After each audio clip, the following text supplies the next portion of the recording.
We biome cycled 12 different tank styles for 6 months in hopes of making the ugly stage a thing of the past. Today we find out what each approach is, why we selected them, and how the experiment is run. This is BRStv Investigates. It's time to learn something new about cycling reef tanks. From this point on, when I say cycling, I'm no longer referring to the nitrogen cycle and ammonia, which is easy. Biome cycling is a different term that also considers health, diversity, and balance of all the seen and unseen microorganisms in the tank, specifically exploring the microbiome of bacterial films and microcrustaceans, the different roles they have, and the benefit or contributions they make to avoiding the uglies and producing a pristine tank. The reefing hobby started on wet live rock from the ocean, which came with natural biofilms, microcrustaceans, or pods. We were biome cycling back then, and we just didn't know it because it was effortless. But there were issues then as well. They were just different. Slimes, invasive, often impossible to control algae, nutrients, decaying organics that fed the algae, pests and enemies, fish, and coral parasites, much of which you will see in this experiment.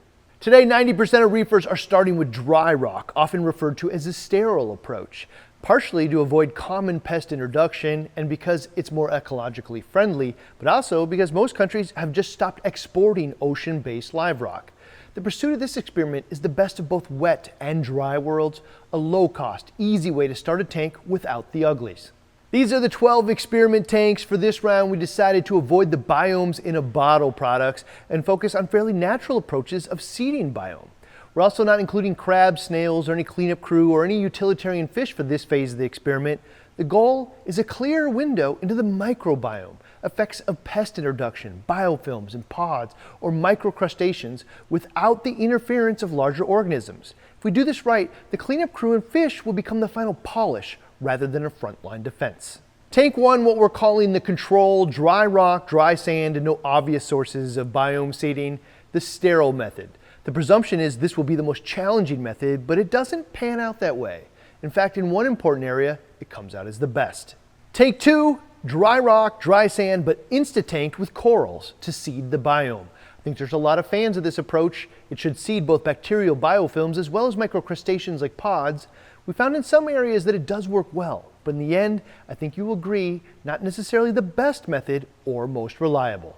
Tank number 3, dry rock, but ocean direct live sand. Ocean direct claims to be different than other live sands because it's unsifted, moist ocean sand that brings the microbiome of the sea to your tank. With this experiment, there's strong DNA-based evidence to support that it lives up to these claims. I'm now a believer. However, ocean direct is not a source of microcrustaceans, which turns out to be a challenge with one of the pests. Tank 4, real reef manufactured rock, moist, purple, which hides the uglies, and cured in seawater, which may have some life. No question it hides mistakes and looks best for a good portion of the experiment, but there's DNA testing which gives a window into why minimal effort into microbiome creates challenges later. Tank 5, dry rock, dry sand, but dark cured live rubble from an established tank placed in the experiment tank's sump. This method should introduce desirable bacterial biofilms and microcrustaceans, but also should avoid many of the photosynthetically uglies because it hasn't been exposed to light for a prolonged period of time. This approach turned out to be one of the top performers and potentially an easy to replicate solution as well. Tank 6, 100% established rock and sand from an established tank moved directly into the experiment tank. While 100% established rock and sand may seem like the best, and it does fend off some of the worst pests, but I'll never move sand from one tank to another without cleaning it because it's just a pile of stirred up organics that fuel problems in the tank. Tank 7, dry rock, dry sand, but we mixed in 2 cups or a small amount of sand from an established tank. This is the one I was rooting for because a couple cups of sand is cheap and easy, but it turned out to be the primary infector of one of the biggest problems here. It reinforces why I'd never use sand from an existing tank without cleaning it and effectively sterilizing it first. Tank 8, wet Indonesian live rock and dry sand. Historically, wet live rock, the most popular, but it didn't prove to be the gold standard that we expected. You'll see clear reasons as to why this tank almost certainly would have done better if we had performed a prolonged dark cure before using that rock and a hammer-sized cleanup crew. Tank 9, Gulf live rock, wet rock shipped in water, filled with sponges and easily the most live of live rocks. This is what I used on my own first tank successfully. No question it does add a wide array of organisms to the reef tank biome, but with some caveats. It was not an easy journey. I'd still recommend this to a lot of people with the guidance that you should dark cure it first, which which is a tough pill to swallow because a lot of what makes the rock cool won't make it. Without the dark here, I'd go into this knowing that your utilitarian fish, cleanup crew, and filtration will be working overtime. Tank 10, Aquaforest, and the life source or reef mud method. This is likely going to make the second round of tests because the Aquabiomics eDNA testing results suggested that it might be one of the easiest and cheapest ways to seed a balanced biome to the rock, sand, and other surfaces in the tank. Results fairly similar to the ocean direct sand. I've never been a big believer in dosing reef mud to a reef tank, but the data is forcing me to reconsider how this tool can be used. Tank 11, dry rock, dry sand, but 100% of the water coming from our most established tank here with the BRS 160. I'll just say I won't do this again. For the most part, it added the bad without the good. I doubt many people would rely on this as the primary microbiome donor in most tanks. Tank 12, ceramic marine pier bricks from a very established tank, presumably one of the better biome donor surfaces. We see a couple of things here. Even though the brick was in a dark sump of the donor tank, when we put it in the lit tank, it seeded a lot of photosynthetics and had a rough start. But when it counts, the approach comes through. Good news, because this could also be a very scalable approach to solving the uglies.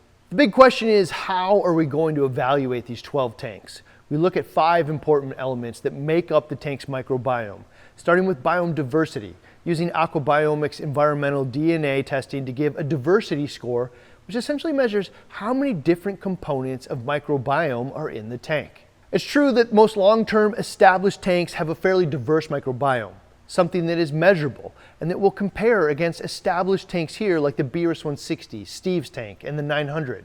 However, diversity seems to be more of a long-term destination than something that you can create overnight, even with the livest rock out there. There's also a dark side. While diversity sounds good, we'll find out that more doesn't always mean better. Sometimes diversity just means more uglies.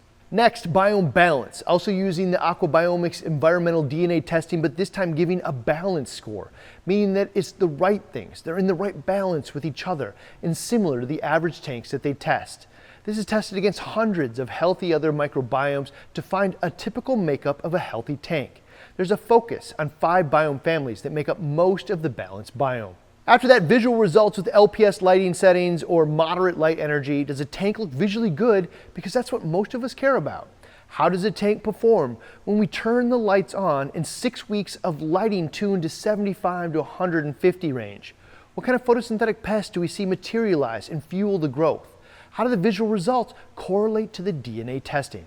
Then we up the game with visual results with SPS lighting settings. When we double to triple the light energy, what happens? The answer is more light causes totally different photosynthetic pests to emerge and faster. Likely why some of the approaches like insta-tanking work well on lower light LPS tanks, but don't work reliably on SPS tanks. Then maybe the most exciting stage of the experiment where we simulate the inevitable introduction of pest organisms. Can the 12 different microbiomes we create stand up to the addition of these pest organisms? The answer is only 4 do, and they share some defining characteristics common to established tanks. We might be able to create much faster and even more reliable results by taking what we learned here and using more deliberate methods to biome cycle our tanks. What we learned starts with the environmental DNA testing by Aquabiomics. You will see which options are the most diverse or balanced, what good looks like, what bad looks like, and how to know the difference. All that in the next episode right here.